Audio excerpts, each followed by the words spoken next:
कायदीन को उनसे मिलने दिया जा रहा है। और सबसे जो बड़ा इम्तिहान है वो अदलिया का है। जब अदलिया ने अपना फैसला किया कि मंगल को वकला और खानदान वाले मिलेंगे और जुमेरात को रुकबा मिलेंगे, तो ये दूसरा हफ्ता जारी है कि ना तो जो है उनके खानदान को मिलने दिया जा रहा है और ना जो है वकीलों को मिलने दिया जा रहा है। तो पहले तो यह है कि 26वीं आईनी तरमीम के बाद हम इंसाफ देने वालों के ऊपर फातिहा पढ़ सकते हैं, लेकिन इतना जरूर कहते हैं कि वो जो फैसले करते हैं फिर उसको इन्फोर्स कराए,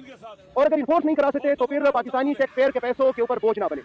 ये आपकी तनख्वाहें पाकिस्तानी टैक्स पेयर के पैसे से आपको दी जाती है, आप फैसला तो सुना देते हैं, लेकिन उसके बाद फिर क्या होता है, पूरी कौम ने कल रात देखा आपके फैसले के मुताबिक मंगल के दिन खान साहब की बहनें वहां गई, इलेक्टेड रिप्रेजेंटेटिव वहां गए और वहां पे इंतजार करते रहे कि उनको मिलने दिया जाएगा। मिलने तो नहीं दिया गया, लेकिन रात के कोई 6:30-7 बजे बिल्कुल कोई शायद काफिरों के साथ भी कोई इतना ना करे जो इन्होंने खान साहब की बहनों के साथ किया। सर्द रात में हमारे ऊपर पानी छोड़ा गया, खान साहब की बहनें, हमारी दीगर खवातीन, वकला, इलेक्टेड लोग वहां पे बैठे थे और उसके बाद जो है फिर मजीद नफरी बुलाई गई, फिर हमें तो किया गया, हम इलेक्टेड लोगों के ऊपर जो है तशद्दुद किया गया, मेरे ऊपर तशद्दुद किया गया, मुझे रसीदा गया, शायद खटक एमएलए साहब के ऊपर किया गया, शौकत अवान साहब के ऊपर किया गया, अब्दुल सलाम एमपीए साहब के ऊपर किया गया। ये हम अकेले के ऊपर नहीं है, मैं 58,000 वोट लेके आया हूँ, ये 1 लाख के ऊपर वोट लेके आए, ये 1 लाख के ऊपर वोट लेके आए, अब्दुल सलाम साहब वोट लेके आए, मैं 4 करोड़ असेंबली का नुमाइंदा हूँ, मैं एक सूबे के हुकूमत का वजीर हूँ। ये उसके ऊपर जो है इन्होंने तशद्दुद किया है, 4 करोड़ अवाम के ऊपर इन्होंने तशद्दुद किया है। फिर हम अपना भी साइड पे रखे,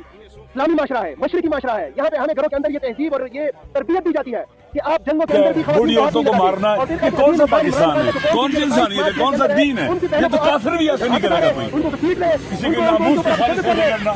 किसी की बहनों के सर से मारना, मुलाकात नहीं करने देना उसको। ये इस्लाम है, ये पाकिस्तान है, ये कलमा है, ये कुरान मानने वाले हैं, ये तो काफिर भी नहीं करते हैं किसी के साथ। ये तो यजीद की फौज ने किया था पहले इस्लामी खवातीन के साथ, औरतों को मारा था उन्होंने। ये यजीदी फौज की सुन्नत का तरीका है। तुम्हारी वर्दी जो है ना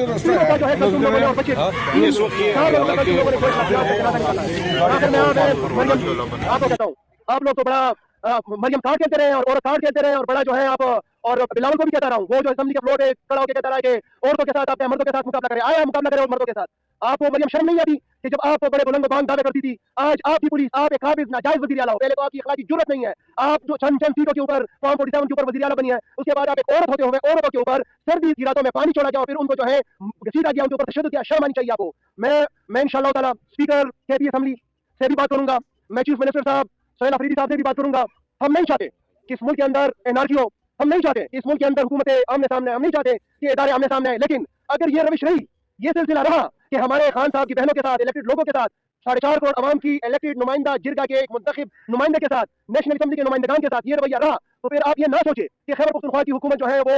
नेशनलिज्म के नाम पे, हुबुल वतनी के नाम पे कंप्रोमाइज करती रहेगी। हम जो है फिर हेड ऑन हेड आएंगे, फिर शायद आपकी वर्दी हमारे सूबे में दाखिल ना हो, फिर शायद आपके लोग हमारे सूबे में दाखिल ना हो, फिर शायद आप दाखिल ना हो। लिहाजा सोच ले। और आखिर में जिस मकसद के लिए तुम लोग ये कर रहे हो कि खान साहब के साथ कायदीन नहीं मिलेंगे, उनके खानदान वाले नहीं मिलेंगे, बहनें नहीं मिलेंगी, सोचो भी नहीं। इस पार्टी का, इस मुल्क का नौजवान और उसके अंदर आखिरी कतरा जब तक मौजूद है, हम बार बार आते रहेंगे, बार बार जाएंगे, बार बार वहां बहनों के साथ भी बैठेंगे, जुमेरात को भी आएंगे, इलेक्टेड लोग भी आएंगे, हर बार आएंगे और तुम लोगों का मकरूह चेहरा आईन और कानून के अंदर रहते हुए पूरी कौम को दिखाएंगे और पूरी दुनिया को दिखाएंगे।